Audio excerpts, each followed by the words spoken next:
oui, mon père, tout de suite après la guerre, il a eu des problèmes parce qu'il était du côté des Républicains, il n'était pas du bon côté. Et ça s'est trouvé que mon père, en 49, j'ai une date précise, il est parti de chez nous. Nous, on est partis aussi. Mon père nous avait récupérés à Hendaye, mais on a attendu 5 jours en Hendaye que ma mère, la pauvre, elle passe par la montagne, là. Pour moi, c'était tout nouveau, quoi. Pour mes parents, tout ça, c'était plutôt des pleurs, quoi.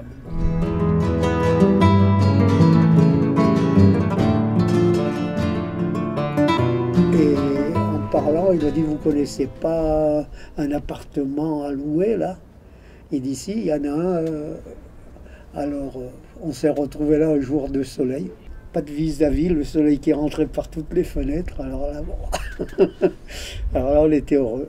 Et puis là, ça a commencé à changer la vie. Là, en venant à la Croix-Rousse, mon père, il travaillait. Savoir ce qu'il y avait dans sa tête, à mon père, j'ai jamais compris, moi. Ni personne, je crois, d'autre. Et lui, quand il a commencé à faire ça, bon, c'était peut-être une petite envie comme ça, mais après, pourquoi il a continué à faire des choses comme ça? Les jardinières, c'est un peu d'inspiration de Grenade ou des choses comme ça, parce qu'il connaissait bien l'Andalousie, puis qu'il aimait bien, mais enfin. Et puis, il a continué à faire. Hein. À la maison, bon, ben, on regrettait déjà un peu le cerisier.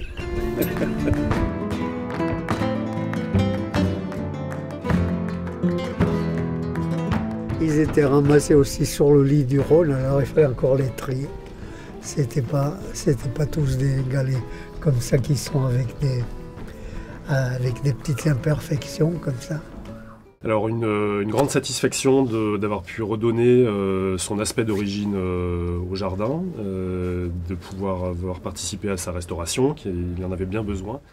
Il avait beaucoup travaillé avec des végétaux méditerranéens. Les plus emblématiques du jardin sont les agaves, qu'on retrouve sur les corniches hautes et les vasques supérieures. Et puis l'autre exemple, moi qui me tient beaucoup à cœur, c'est toutes les petites joubarbes qu'on retrouve dans toute la structure du jardin, qui avaient elles aussi complètement disparu au fil du temps, et qu'on a réinstallées, donc en particulier dans chacune des petites poches de plantation qu'on a un peu partout dans le jardin. Et puis dans toutes les coquilles Saint-Jacques, ça a été un gros travail qui a été mené par les espaces verts de la ville de Lyon, de replanter chacune des coquilles avec plus de 2500 joubarbes dans chaque petite coquille, qui est percée d'un petit trou pour laisser l'eau s'écouler quand il pleut. Alors ce qui est très étonnant, c'est que c'est un tout petit jardin qui recèle plein d'ambiances, plein de micro-lieux assez étonnants. Et pour le découvrir, en fait, il faut vraiment déambuler. C'est une échelle très intime, en fait, de jardin.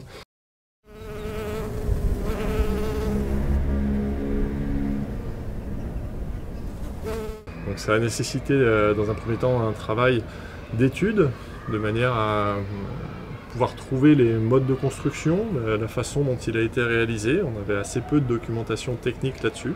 Il y a eu le montage d'un échafaudage vraiment en hauteur sur toutes les parties du jardin. Il y a aussi énormément de travail de fait au niveau du sol, au niveau des fondations. Pour faire plus simple, il y a eu un papier calque qui a été déroulé sur l'allée principale de manière à repérer les éléments majeurs et vraiment pouvoir la restituer à l'identique une fois le travail achevé. On constate une chose toute simple, c'est que les jardiniers qui sont investis dans le travail au quotidien sur ce jardin sont parfois les mêmes que ceux qui font les visites le week-end.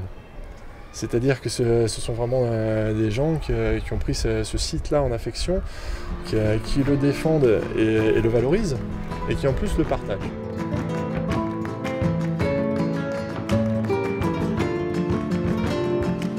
Quelque chose qui a été voulu et pensé sur plus de 20 ans, c'est de l'art brut ou de l'art naïf. Ça a été classifié de plein d'appellations. Quand on est à Lyon, dans le quartier de la Croix-Rousse, on rentre sur le jardin Rosamire, on n'est plus vraiment au même endroit.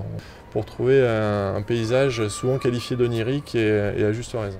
Il disait qu'il aurait fallu qu'il soit peintre. Et il aurait fait des choses extraordinaires parce qu'il avait de l'imagination. qu'il ait aussi dédié ça à sa mère, c'est peut-être venu après, mais à un moment, c'était une façon de s'exprimer.